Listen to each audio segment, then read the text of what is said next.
El día de hoy terminaremos Nehemías en el capítulo 13 y con ello estaríamos concluyendo sus estudios en Esdras y Nehemías. Tendremos un estudio especial para cerrar la serie de avivamiento, pero hoy terminaremos el libro de Nehemías. Así que abre tu Biblia en Nehemías capítulo 13. Yo quisiera que lo leyéramos todo el capítulo y después encomendáramos este tiempo en manos de Dios y fuéramos considerando algunas cosas del modo más sencillo posible. Nehemías 13. Recuerda, en el capítulo anterior, ahora sí que en el capítulo anterior, estuvimos viendo cómo se dedicaron finalmente los muros de la ciudad, con lo cual podríamos decir que han sellado la victoria final, ¿no? Los judíos. Y en el capítulo 13 tenemos, pensé en varios títulos, pero ninguno era adecuado. Y finalmente con el que me quedé es cuando las chispas se apagan, ¿no? Cuando las chispas del avivamiento se apagan y cómo encenderlas de nuevo. Así que con eso en mente leamos el capítulo y después oremos. ¿Cuál es el título? Cuando las chispas se apagan y cómo encenderlas. Recuerda, no es apropiado al final de cuentas tampoco, pero pues es el que más me pareció. Capítulo 13, dice el verso 1. Aquel día se leyó en el libro de Moisés, oyéndolo el pueblo, y fue hallado escrito en él que los moabitas y amonitas no debían entrar jamás en la congregación de Dios, por cuanto no salieron a recibir a los hijos de Israel con pan y agua, sino que dieron dinero a Balaam para que los maldijera. Mas nuestro Dios volvió la maldición en bendición. Cuando oyeron pues la ley, separaron de Israel a todos los mezclados con extranjeros. Y antes de esto, el sacerdote Eliasib, siendo jefe de la cámara de la casa de nuestro Dios, había emparentado con Tobías y le había hecho una gran cámara en la cual guardaban antes las ofrendas, el incienso, los utensilios, el diezmo del grano, del vino y del aceite que estaba mandado dar a los levitas, a los cantores y a los porteros, y la ofrenda de los sacerdotes. Mas a todo esto yo no estaba en Jerusalén, porque en el año 32 de Artajerjes, rey de Babilonia, fui al rey, y al cabo de algunos días pedí permiso al rey para volver a Jerusalén. Y entonces supe del mal que había hecho Eliasib por consideración a Tobías, haciendo para él una cámara en los atrios de la casa de Dios. Y me dolió en gran manera, y me senté a llorar. ¿Eso dice? No, arrojé todos los muebles de la casa de Tobías fuera de la cámara, y dije que limpiasen las cámaras, e hice volver allí los utensilios de la casa de Dios, las ofrendas y el incienso. Encontré asimismo que las porciones para los levitas no les habían sido dadas, y que los levitas y cantores que hacían el servicio habían huido cada uno a su heredad. Entonces reprendí a los oficiales y dije: ¿por qué está la casa de Dios abandonada? Y los reuní y los puse en sus puestos. Y todo Judá trajo el diezmo del grano, del vino y del aceite a los almacenes. Y puse por mayordomos de ellos al sacerdote Selemías y al escriba Sadoc, y de los levitas a Pedaías, y al servicio de ellos a Anán, hijo de Zacur, hijo de Matanías, porque eran tenidos por fieles, y ellos tenían que repartir a sus hermanos. Acuérdate de mí, oh Dios, en orden a esto, y no borres mis misericordias que hice en la casa de mi Dios y en su servicio. Vamos a dejar hasta ahí la lectura y acompáñame a orar. Señor, queremos poner este tiempo en tus manos, Señor. Y no solo el tiempo, sino queremos poner nuestra vida en tus manos, nuestro corazón en tus manos. Examínanos, Señor. Hemos venido a estudiar tu palabra, pero deseamos que tú también estudies nuestra vida y la examines, Señor. Y que tú nos muestres, como cantábamos hace un momento, Señor. Muéstranos tu corazón, Señor. Y muéstranos, Señor, cómo ves tú nuestra vida. Señor, yo sé que has tratado muchas cosas con todos nosotros en estas últimas semanas. Y seguramente han habido cambios, Señor. Pero seguramente también en estos días han habido pasos hacia atrás por parte de muchos de nosotros, o tal vez por parte de todos de nosotros, Señor. Y como lo dice tu palabra, Señor, nosotros no queremos ser de los que retroceden, sino de los que avanzan, Señor. Queremos agradarte a ti, Señor. Y te rogamos una vez más, Señor, ten misericordia de nosotros no nos dejes en silencio.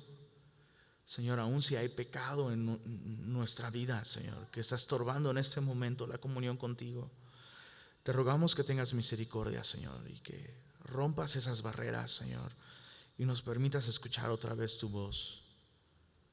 Señor, si el avivamiento que tú deseas traer a nuestra vida se ha interrumpido en algún sentido, Señor, hoy a través del poder de tu Espíritu, Señor, y el poder de tu palabra, vuelve a traer vida a nosotros, Señor.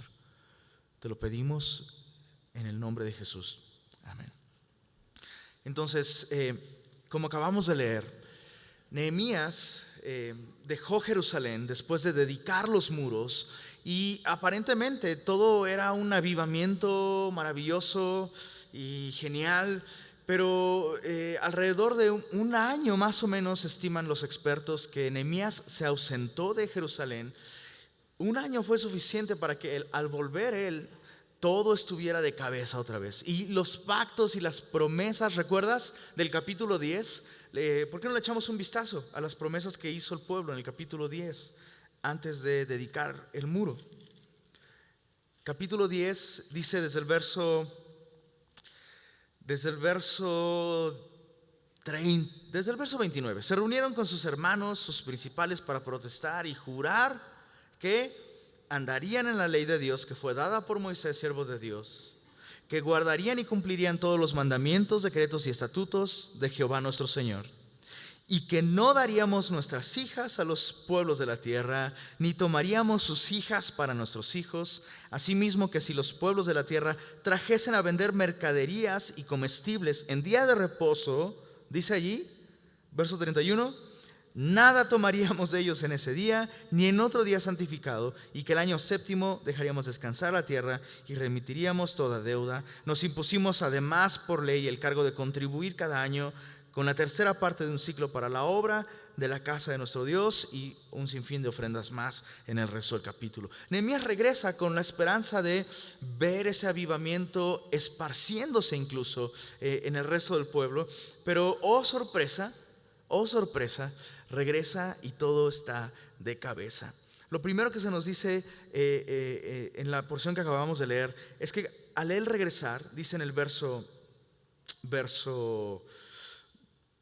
4, dice: antes de eso el sacerdote Eliasib, siendo jefe de la cámara de la casa de nuestro Dios, había emparentado con Tobías y le había hecho una gran cámara en la cual guardaban antes las ofrendas, el incienso y otras cosas que acabamos de leer. El pueblo prometió dar como ofrendas al Señor. Ahora, ¿quién es este Tobías? ¿Cuál es este famoso club de Toby?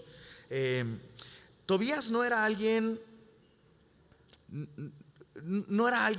dijeras tú, puede que no le agraden los judíos, pero puede que lo ganemos si somos benignos con él. No, Tobías era un enemigo jurado del pueblo de Dios. De hecho, en el capítulo 4, verso 3, vamos a revisar algunas de estas cositas para darle dimensión correcta a este capítulo. Nehemías 4 en el verso 3 dice: estaba junto a él Tobías amonita, el cual dijo, refiriéndose a la edificación de los muros: lo que ellos edifican del muro de piedra, si subiere una zorra, lo derribará. O sea, se estaba burlando de los judíos. Era un enemigo abierto, jurado de los judíos. Y de pronto está emparentado con el sumo sacerdote. Y no solo está emparentado con el sumo sacerdote, sino que está viviendo en Jerusalén. Y no solo está viviendo en Jerusalén, está viviendo en el templo. Y no solo en el templo, sino en un cuarto que estaba dedicado a las ofrendas y otras muchas cosas que se usaban en la adoración. Ahora, ¿cuál es la reacción de Nehemías ante esto? Me encanta porque Nehemías es un hombre de oración. Desde los primeros capítulos lo vemos orando, pero también es un hombre de acción, ¿verdad? Lo vemos orando y lo vemos actuando. Pero hay momentos que la oración ya no es lo adecuado. Yo sé que esto suena raro, recién habiendo estudiado la importancia de orar, pero sabes, hay momentos en los que la oración es lo que menos tienes que hacer porque tienes que actuar. Lo que Nehemías hizo, dice en el verso 6, primero se excusa. Bueno, yo no estaba en Jerusalén cuando todo esto pasó, ¿no? Pero cuando regresé y supe el mal que Eliasiba había hecho por consideración a Tobías, haciendo para él una cámara en los atrios de la casa de Dios, dice, me dolió en gran manera, verso 8, y arrojé todos los muebles de la casa de Tobías fuera de la cámara. Imagínate lo radical que es esto. O sea, en ese tiempo y aún ahora eso hubiera sonado como poco polite, ¿no? Muy poco políticamente correcto, muy poco amable. Imagina eso, o sea, el cuate está viviendo ahí en el templo. Está mal y todo lo que tú quieras, pero está viviendo ahí. ¿Y cómo abordaríamos nosotros esa situación? No sé, a lo mejor toca así. Tobías, ¿tendrás unos minutos? Espero no molestarte, pero fíjate que me da mucha pena. Hubo una confusión y resulta que, pero no es la manera en la que él lo hace. Él llega, yo lo imagino tirando la puerta.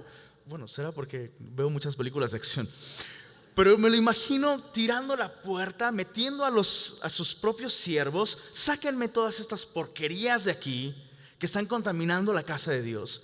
Y de hecho no solo sacó las cosas de ahí, sino dice que hizo que limpiaran las cámaras, plural. O sea, ¿sabes qué? No quiero que nada huela a ese tipo. Ay, perdón, hasta me espanté. Bueno, esa es la idea, ¿no? No quiero que nada en el templo tenga el olor a este pagano que odia la obra de Dios, que está en contra de Dios y que no busca el bien de este pueblo. Entonces yo lo veo con esa actitud.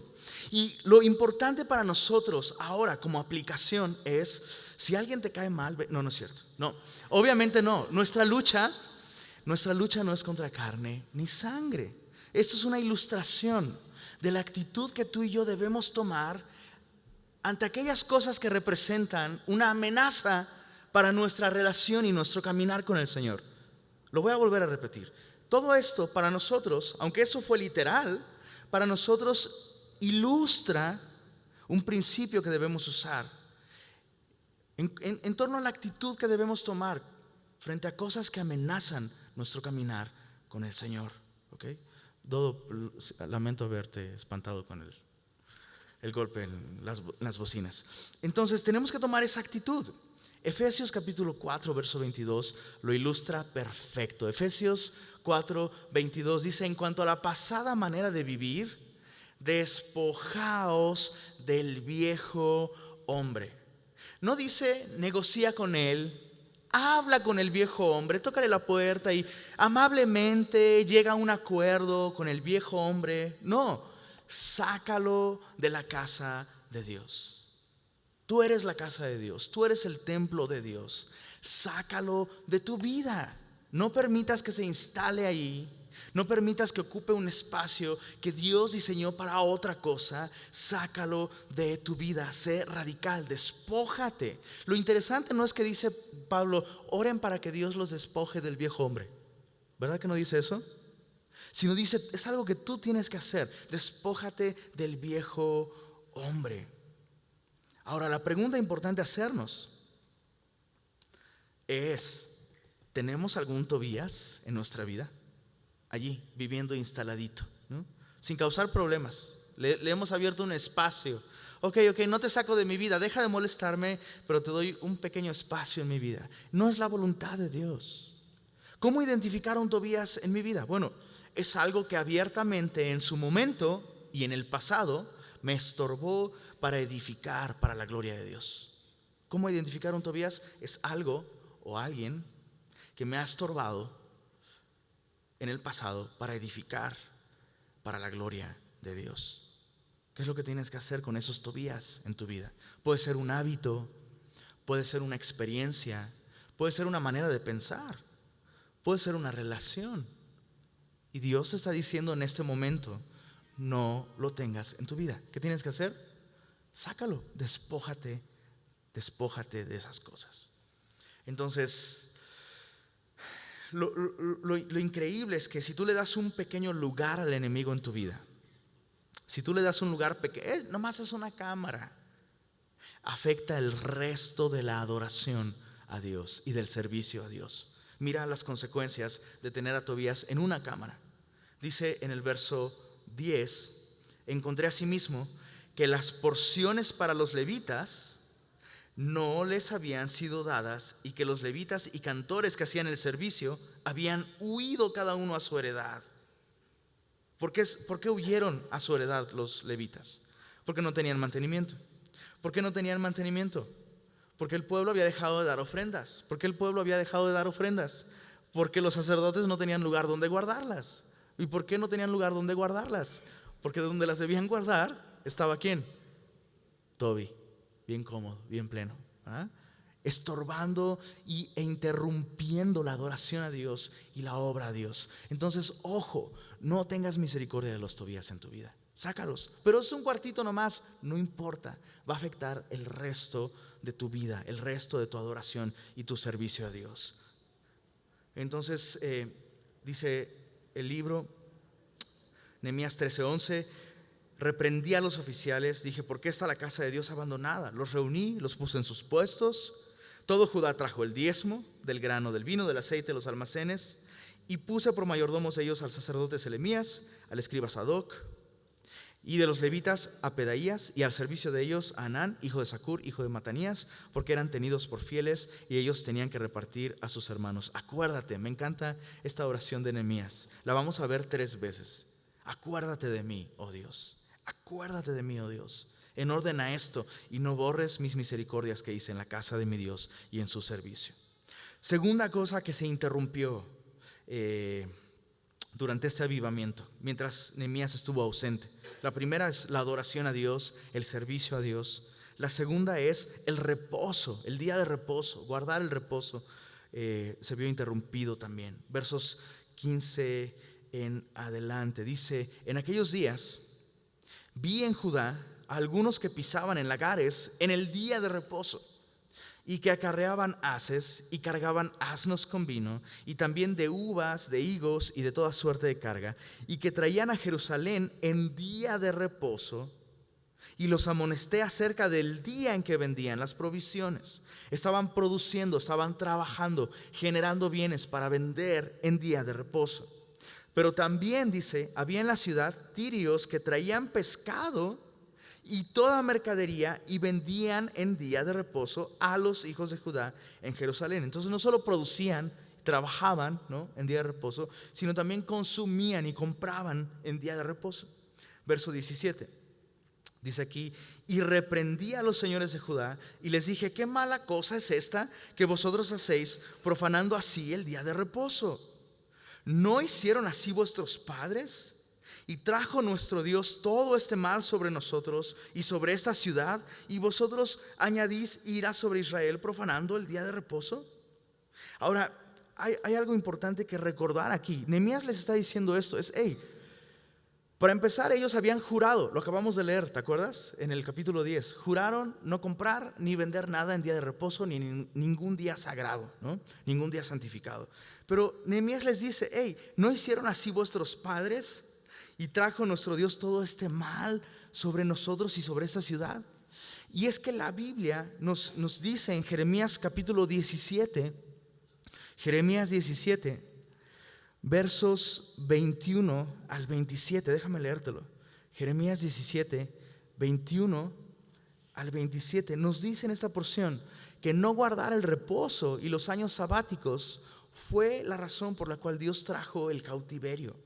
Dice: así ha dicho Jehová: guardaos por vuestra vida de llevar carga en el día de reposo y de meterla, esta carga, por las puertas de Jerusalén.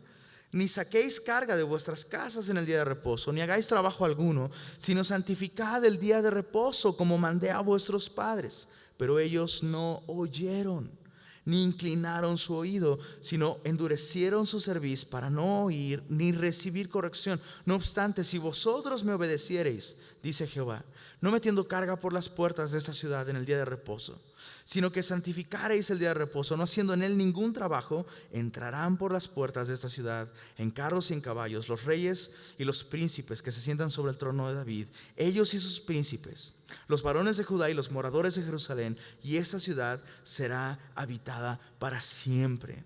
En Segundo de Crónicas, capítulo 36. Segundo de Crónicas 36, el último capítulo de Segundo de Crónicas, dice en el verso 21, desde el verso 20, hablando del cautiverio: los que escaparon de la espada fueron llevados cautivos a Babilonia y fueron siervos de él, es decir, Nabucodonosor, y de sus hijos, hasta que vino el reino de los persas, para que se cumpliese la palabra de Jehová por boca de Jeremías, hasta que la tierra hubo gozado de reposo, porque todo el tiempo de su asolamiento reposó hasta que los 70 años fueron cumplidos. Entonces, una de las razones por las que Dios los llevó en cautiverio es para dejar descansar la tierra, que tenía que descansar cada año y cada día de reposo. Ahora, la pregunta importante es: ¿por qué es tan importante para Dios? ¿Por qué era tan importante para Dios? ¿O es el día de reposo, que su pueblo descansara un día? Bueno, es muy sencillo. Hay un propósito triple en el día de reposo, y quiero que tengas esto muy en mente. El propósito del día de reposo es que el hombre recordara el propósito de la vida. ¿Cuál es el propósito de la vida? Vamos, familia, nosotros sabemos esa respuesta. El mundo se pregunta eso y tú y yo lo sabemos. ¿Cuál es el propósito de la vida? Leer la Biblia no es el propósito de la vida. Ir a la iglesia no es el propósito de la vida. Dios es el propósito de la vida. Tener comunión con Él, relacionarnos con Él, disfrutar con Él, disfrutar su gloria para siempre. Ese es el propósito por el cual la vida existe. Entonces, el día de reposo tenía como propósito recordar esto cada semana. Eso está increíble. Otro propósito, el segundo propósito, es que el hombre recalibrara sus prioridades en la vida. Es decir, Dios va primero que todo. ¿Por qué? Porque Él es el propósito de la vida. Entonces, recuerdo que Él es el propósito por el cual existo. Recuerdo que Él es el propósito por el cual respiro y vivo. Y recalibro mis prioridades en mi vida. Tercer propósito es reconectar con la fuente de la vida. ¿Cuál es la fuente de la vida, chicos? ¿Qué pasó? Dios es la fuente de la vida. Por supuesto, Él es el propósito. Él es lo máximo en la vida y Él es la fuente de la vida. Entonces, con el día de reposo, Dios tenía la intención de que el hombre tuviera esos tres beneficios: recordar el propósito de la vida, recalibrar sus prioridades y reconectar con la fuente de la vida. Ahora hay algo muy interesante, porque tú podrías preguntarme: oye, Lenin, pero ¿acaso no guardar el día de reposo es un mandato que apareció con la ley? Bueno, te tengo noticias.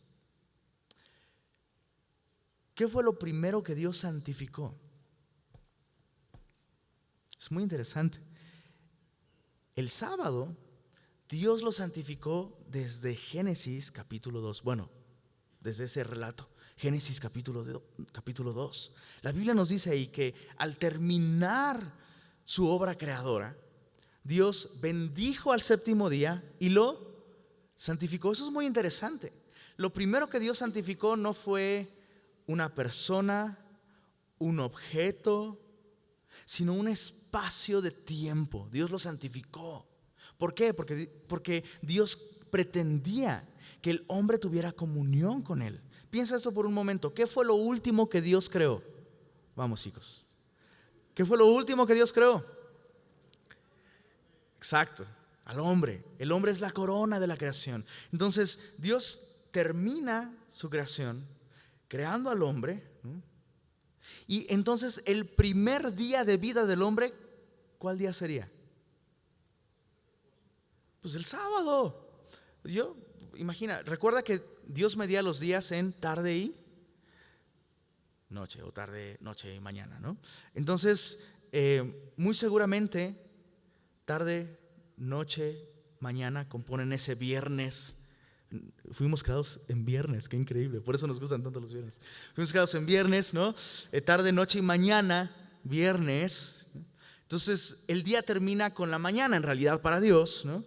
Entonces el hombre es creado con la luz del alba, por así decirlo, ¿no? Y entonces lo que tiene por delante es la tarde de su primer día, que sería el sábado. Perdóname que te haga tantas bolas, pero es importante. Es muy interesante esto. Las primeras horas del hombre veían el ocaso, el atardecer, la noche. Y lo único que tenía que hacer era estar con Dios. Ahora, ese es el propósito del día de reposo. No te estoy diciendo que nosotros como iglesia, nuestro domingo es la versión cristiana del Shabbat, porque no es así. Eso es otra cosa completamente distinta. Pero lo que sí estoy diciendo es que nosotros no podemos darnos el lujo de olvidar esto. Un día a la semana, tú y yo tendríamos que estar completamente reconectados con Dios, desconectados del mundo, recalibrando las prioridades en nuestra vida. Y hay que tener cuidado con esta frase de: no, para mí todos los días son del Señor. Suena bien padre, y es cierto que todos los días son del Señor, pero no todos los días yo soy del Señor. ¿A qué me refiero? A que no todos los días Él tiene mi atención al 100%. O sea, te repito, sí, vamos a trabajar y estamos conscientes de su presencia, pero no puedo estar leyendo mi Biblia en mi trabajo, ¿verdad? Sí, estoy con mi familia o estoy haciendo el aseo en la casa entre semana y puedo cantar canciones y memorizar. Está increíble todo eso, pero no es lo mismo a que por un momento me dedico completamente a orar, me dedico a escuchar su palabra, a marcar mi Biblia, a cantar. Yo te invito a que hagas eso cuando vengas los domingos. Levanta tu voz, cántale. Ahí vas cantando en el tráfico cualquier cantidad de canciones. Cántale al Señor cuando vienes acá los domingos. Lo que quiero decir es: haz de ese día un día importante, que nada te estorbe para tener ese día. De hecho, esa es la aplicación que nosotros vamos a obtener aquí. Regresando a Nehemías, mira lo que, capítulo 13, mira lo que hizo Nehemías. Dice en el verso 19: sucedió pues que cuando iba oscureciendo a las puertas de Jerusalén antes del día de reposo, dije que se cerrasen las puertas y ordené que no las abriesen hasta después del día de reposo. Y puse a las puertas a algunos de mis criados para que en día de reposo no introdujeran carga.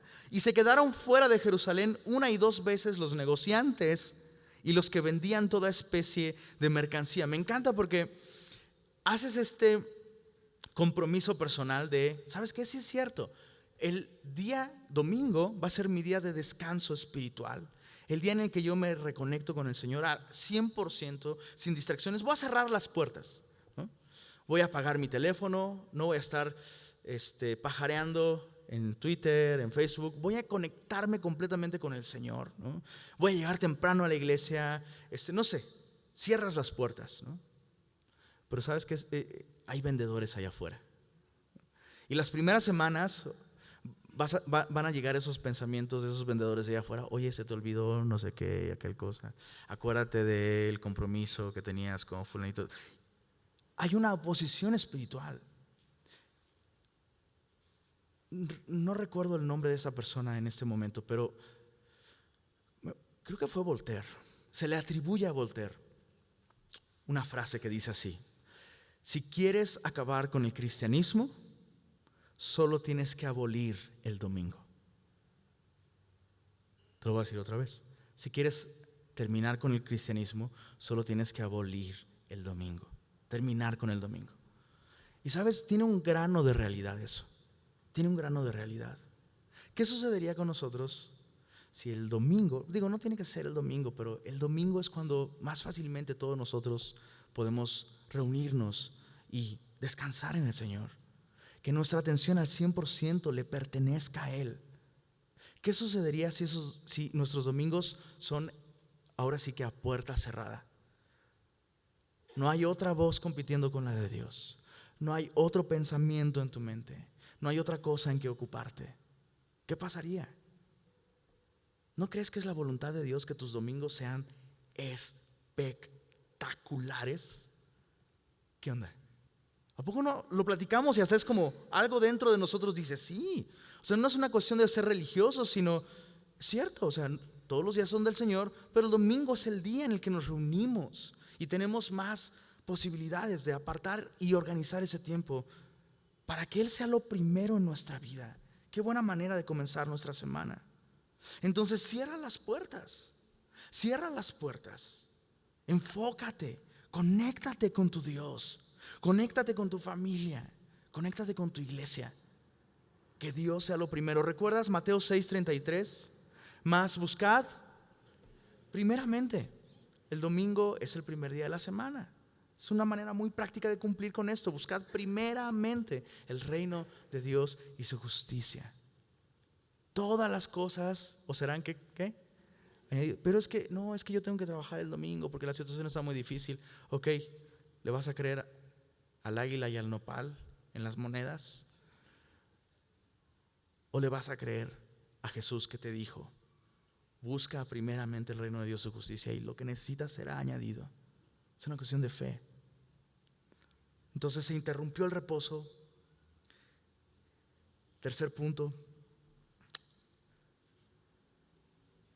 se interrumpió el legado, la transmisión de este legado espiritual. Bueno, la oración de Nehemías, verso 22. Dije a los levitas que se purificasen y viniesen a guardar las puertas para santificar el día de reposo. También por esto acuérdate de mí, Dios mío, y perdóname según la grandeza de tu misericordia. Vi asimismo en aquellos días a judíos que habían tomado mujeres de Asdod, no dice de Ados, que también hubiera sido malo.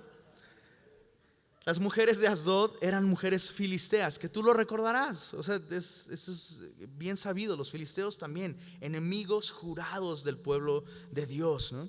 Entonces tomaron mujeres de Asdod, dice, amonitas y moabitas. Ahora surge la pregunta: ¿qué no Ruth era moabita? ¿Verdad?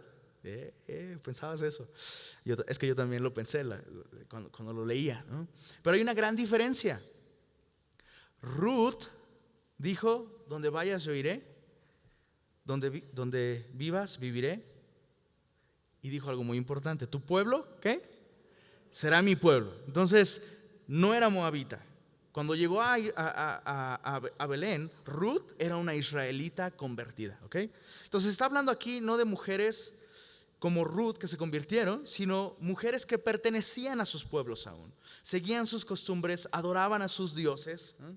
Y entonces los judíos tomaron a estas mujeres. Verso 24 dice: y la mitad de sus hijos hablaban la lengua de Asdod, porque no sabían hablar judaico. Unas traducciones dicen: no sabían hablar el lenguaje de Sión, no sabían hablar judaico, sino que hablaban conforme a la lengua de cada pueblo. ¿Cuál es el problema aquí?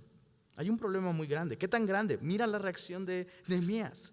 Y reñí con ellos, esto es, les eché pleito. O sea, me metí en un pleito con estas personas y los maldije y herí a algunos de ellos. Les arranqué los cabellos, me encanta. Creo que a veces no lo dimensionamos muy bien. ¿Por qué no lo ilustramos? ¿Algún voluntario que suba ahí? Es que, ¿sabes? Solo imagínalo, por favor. O sea, imagínate a Nehemías. De pronto se da cuenta de esto, ¿no?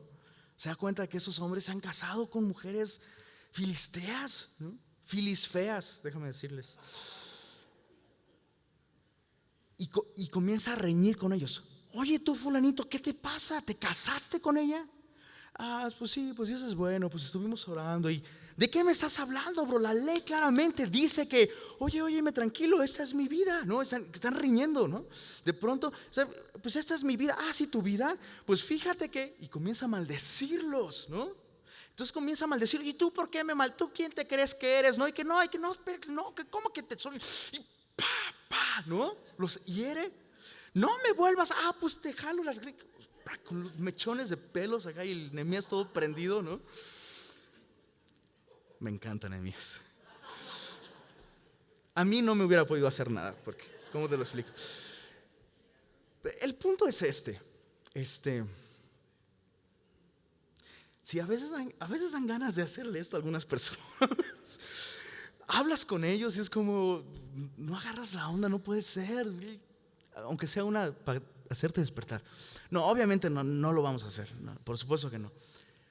Pero ves aquí un celo muy grande por Nehemías, en Nehemías, ¿no? Le ves un celo muy grande, muy grande. Y es una expresión de amor por esas personas. De amor, pues no me ames tanto, ¿no? Piénsalo por un instante, ¿no? A lo mejor no lo hacemos de un modo literal, pero algunas veces exhortar a cierta persona y decirle: esto que estás haciendo está mal y es pecado, y tienes que hacer esto para volver con el Señor, ¿no?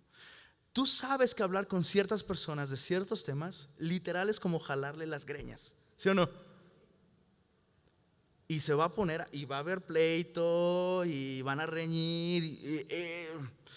Hay veces que sabes que eso viene incluido en el paquete de amar a una persona y exhortarle. Y puedes escoger dos cosas. No, pues, no, lo voy a alejar, lo voy a hacer sentir mal, que Dios le muestre. Y en algunos casos es correcto que Dios le muestre, en algunos casos. De hecho, es muy interesante que Esdras, en el libro anterior que leímos, sucedió la misma cosa, más o menos, ¿no?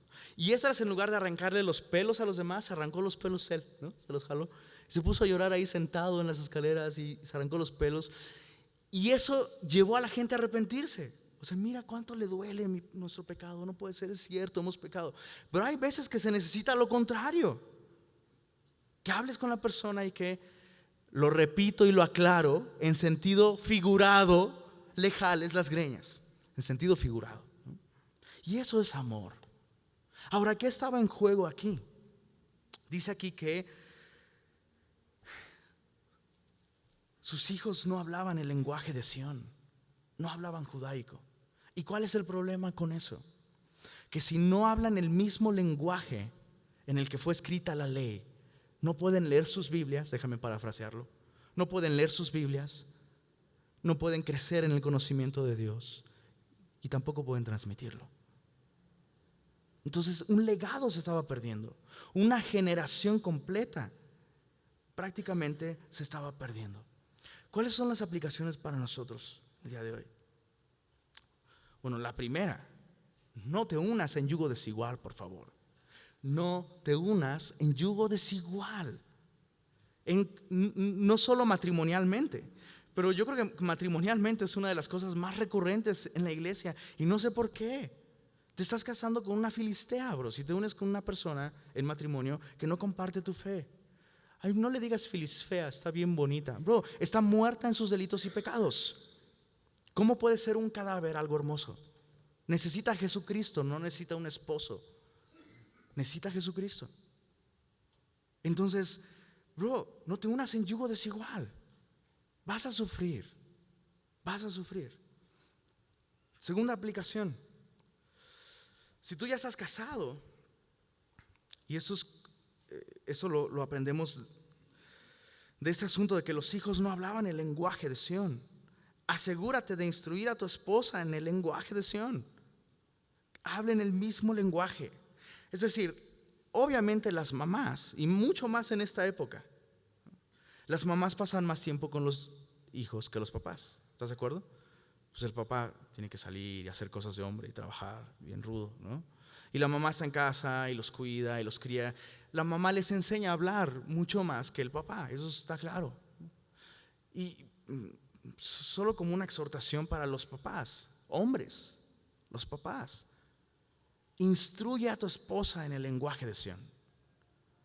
Instrúyela en la palabra. Que lo que salga de su boca pueda contribuir a que tu hijo o tus hijos, cuando crezcan, hablen el mismo lenguaje que tú. Un lenguaje piadoso. Que tú y él y ellos se entiendan con Dios. Si tú eres mamá, asegúrate de hablar el lenguaje de Sión. Si tú ya eres mamá, asegúrate. La influencia de las mamás es tan importante en los hijos, de verdad. Pueden ser el secreto para que sus hijos sean piadosos o no lo sean. Y número 3, si tus hijos no hablan tu idioma, podría ser resultado de ignorar los primeros 2 puntos. Te uniste en yugo desigual o no estás instruyendo a tu esposa en las cosas del Señor.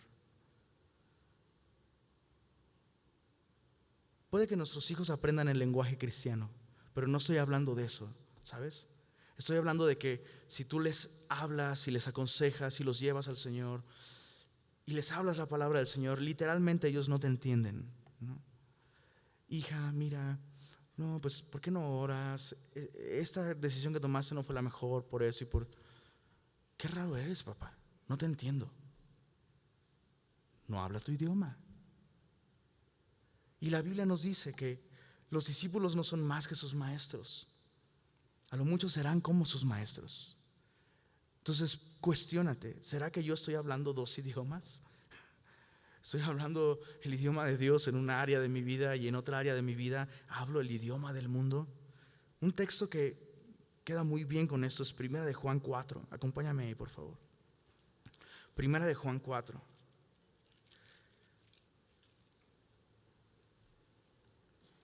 Primera de Juan 4 dice en los versos 4 al 6: hijitos, vosotros sois de Dios y los habéis vencido, porque mayor es el que está en vosotros que el que está en el mundo. Verso 5 dice: ellos son del mundo, por eso hablan del mundo y el mundo los... Es decir, hablan el mismo idioma, el mismo lenguaje. Nosotros somos de Dios y hablamos un lenguaje distinto. El que conoce a Dios nos oye. En esto conocemos el espíritu de verdad y el espíritu de error. ¿Qué lenguaje estás hablando? ¿Qué lenguaje estás hablando? Si te estás entendiendo muy bien con el mundo, o lo que el mundo dice te comienza a hacer mucho sentido, es momento de cuestionarse. A lo mejor me estoy uniendo en yugo desigual. No maritalmente, pero sí ideológicamente, emocionalmente, intelectualmente. Puede ser. Dice en el verso 26, regresando a Nehemías 13. Verso 25, estábamos en ministerio a la desgreñé, ¿verdad? Verso 25 dice: les arranqué los cabellos y les hice jurar. ¿Te imaginas a Nehemías bien firme en esto, no? No daréis vuestras hijas a sus hijos y no tomaréis de sus hijas para vuestros hijos ni para vosotros mismos. Y hace una pregunta interesante: ¿no pecó por esto Salomón, rey de Israel? Bien que en muchas naciones no hubo rey como él, que era amado de su Dios, y Dios le había puesto por rey sobre todo Israel. Aún a él le hicieron pecar las mujeres extranjeras. Y ese aún a él lo podríamos traducir como, o sea, si él, siendo el hombre más sabio que ha vivido en este mundo, le fue como le fue por mezclarse con mujeres que no amaban a Dios, ¿cuánto más nosotros? Y eso es un buen argumento, porque a lo mejor tú estás negociando: ay, a mí no me va a pasar. Bro, si le pasó a Salomón, o sea, le pasó a Salomón, nos puede pasar a nosotros. Verso 27. Y obedeceremos a vosotros para cometer todo este mal tan grande de prevaricar contra nuestro Dios tomando mujeres extranjeras. Y uno de los hijos de Joiada, hijo del sumo sacerdote Eliasib, era yerno de Sanbalat. Sanbalat era el otro enemigo de los judíos que se había unido con Tobías. Eso lo puedes ver en el capítulo 4. Entonces, no solo el sacerdote del que acabamos de leer, sino el hijo del sumo sacerdote era yerno de un pagano. Y dice aquí: por tanto lo ahuyenté de mí. Lo ahuyenté de mí. Verso 29. Acuérdate de ellos, Dios mío, contra los que contaminan el sacerdocio y el pacto del sacerdocio y de los levitas. Los limpié pues de todo extranjero y puse a los sacerdotes y levitas por sus grupos, a cada uno en su servicio, y para la ofrenda de la leña en los tiempos señalados y para las primicias. Y dice: acuérdate de mí, Dios mío, para bien. Ahora, honestamente, ¿tú crees que este es un final feliz? O sea, todo lo que costó, lo que Dios logró a través de las circunstancias, moviendo el corazón de Ciro para restaurar la ciudad de Jerusalén, era un milagro. Nehemías se va por un tiempo, regresa y todo está de cabeza. Y como ya lo sabemos, aún los mejores líderes de Dios un día van a morir. ¿Tú te imaginas a Nehemías pensando en esto? O sea, me fui solo un ratito, cuando me vaya, ¿qué va a pasar? Ahora, aquí comienzan los 400 años de silencio.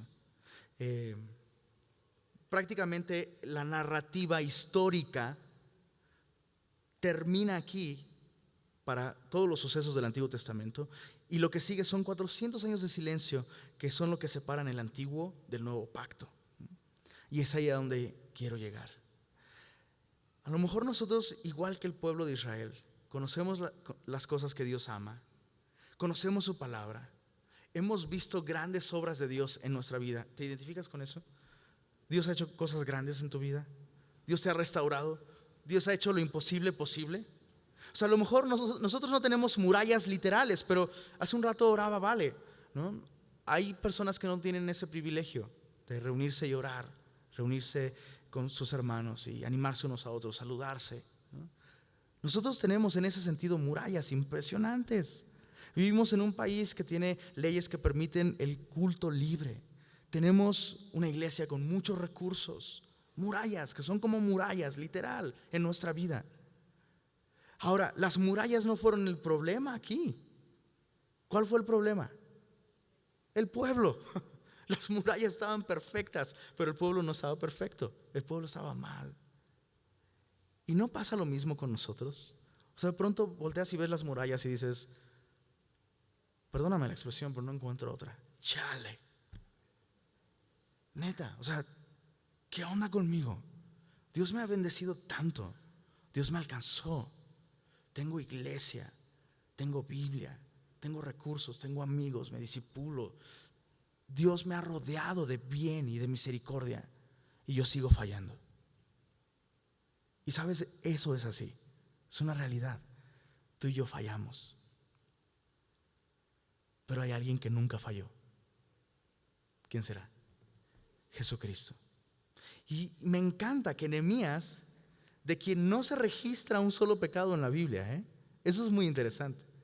Nehemías, de quien no se registra un solo pecado en la Biblia, no significa que nunca pecó, solo que la Biblia no registra uno solo. Es un tipo de nuestro Señor Jesucristo, que apareció en nuestras vidas para restaurarnos, amurallarnos, por así decirlo, ¿no? Hace 2000 años apareció y trajo toda esta bendición, esta salvación tan grande. Y ahora se ha ido, pero volverá. Y sabes, cuando Él regrese, Él no te va a jalar de los pelos, aunque lo mereces. Y yo también, yo el primero. ¿Por qué? Porque Jesús no está orando como Nehemías. Acuérdate de ellos para mal y acuérdate de mí para bien. De hecho, antes de partir, Jesús cenó con sus discípulos que estaban a minutos de abandonarlo, y uno de ellos a minutos de venderlo, traicionarlo. Otro de ellos lo iba a negar 3 veces. Partió el pan, les dio la copa y les dijo: hagan esto en memoria de mí. Todo lo que tú y yo tenemos que hacer es permanecer en Jesús. Y digo esto para animarte a aferrarte a Jesús. Sí, todos hemos fallado en muchas áreas, e incluso hemos pecado. Esta semana, este día, a lo mejor mientras estaba predicando pecaste con el pensamiento. Este pelón que... estuvo mal. Pero ¿sabes qué? Nuestra relación con el Señor no depende de nuestro desempeño, sino de lo que Cristo ya hizo. Y Él dijo: consumado es. Solo acuérdense de esto. Acuérdense que yo derramé mi sangre y rasgué mi cuerpo en la cruz del Calvario. Qué gran diferencia. Tú y yo podemos vivir una vida de victoria y avivamiento si simplemente miramos a la cruz. Si simplemente miramos a la cruz. Entonces, ánimo. No dejes de caminar con el Señor. Si has estado escuchando todas estas enseñanzas y has estado tratando de seguir lo que Dios te ha dicho y has fallado, hay provisión para nosotros, inagotable, inextinguible, de justicia, de misericordia y de gracia, por lo que Cristo hizo en la cruz del Calvario. ¿Por qué no venimos a Él en adoración? Y lo que hoy Dios te ha hablado, si hay un Tobías en tu vida, tráelo, dale cuello ahorita mismo y tráelo a la cruz de Cristo. Si se ha interrumpido el reposo, es decir, Dios ha dejado de ser lo primero en tu vida, Dios ha dejado de ser la prioridad, Vuelve al Señor, reconócelo, pídele perdón y ponlo en su lugar, en el trono de tu corazón. A lo mejor te has mezclado en yugo desigual, ideológicamente o emocionalmente. Es momento de separarte y venir al Señor otra vez. No te va a rechazar. Él dijo: consumado es.